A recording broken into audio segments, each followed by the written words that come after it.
À tous ceux qui pensent qu'ils sont maîtres de leur vie et de leur existence, je pense que vous êtes dans l'erreur. C'est mon point de vue. Vous en faites ce que vous voulez, bien entendu. Parce que quand on pense qu'on est maître de sa vie, de son existence, alors que depuis la naissance, on est conditionné, formaté, hypnotisé, mind contrôlé, et de plus en plus intelligence artificialisée, qu'on est maître de notre vie, c'est qu'on a un gros problème de perception, à mon sens. À tous ceux qui pensent qu'ils ne doivent rien à personne et qui pensent contrôler leur vie et leur existence, à mon sens, sont aussi dans l'erreur, puisqu'ils dépendent toujours de quelque chose, et notamment d'une puissance bien supérieure, qu'ils renient souvent de toute leur force. Puissance sans laquelle ils ne seraient pas de ce monde. Puissance sans laquelle ils n'auraient ni âme, ni corps de chair, de matière. Peu importe comment on l'appelle, cette puissance, moi je l'appelle créateur. Certains lui donnent d'autres noms. Je ne suis pas du tout personnellement sur des terrains religieux, plus sur des terrains de conscience. Donc je vais m'en tenir au créateur. Mais nous sommes issus de cette source-là. Et renier notre Père, notre Créateur, est un grand blasphème.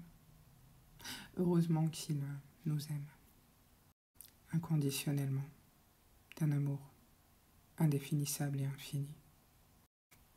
Certains d'entre nous ont goûté la saveur de cet amour. Ceux qui n'ont pas goûté la saveur de cet amour ne sont visiblement pas à même de comprendre de quoi il s'agit. Personne n'est maître de sa vie et de son existence. On peut influencer en suivant finalement la voie du juste.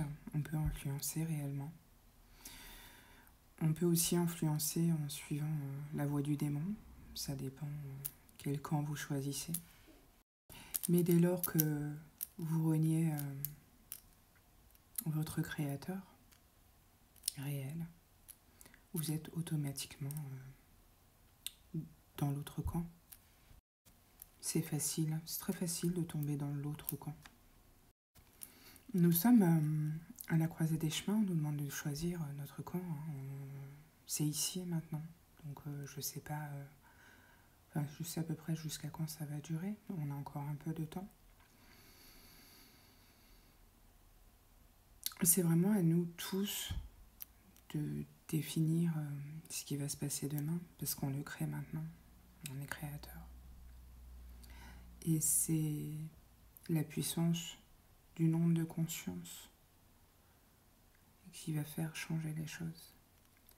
Donc toutes ces consciences contrôlantes qui pensent qu'elles ont le pouvoir et le contrôle de leur vie, alors qu'il n'en est rien, parce que de toute façon elles sont contrôlées et manipulées soit par le divin, soit par le démon, l'un ou l'autre. Vous n'êtes que des petites choses au final, issues d'une grande chose. Vous êtes des cellules du Créateur. Comme nous sommes des cellules de la Terre, il y en a qui vont bien, il y en a qui vont moyennement bien, et puis il y en a qui sont complètement vérolés, malades. À tous ceux qui pensent qu'ils peuvent tout contrôler, à tous ceux qui pensent qu'ils ont un pouvoir extrême sur leur vie, selon mon point de vue, vous vous trompez.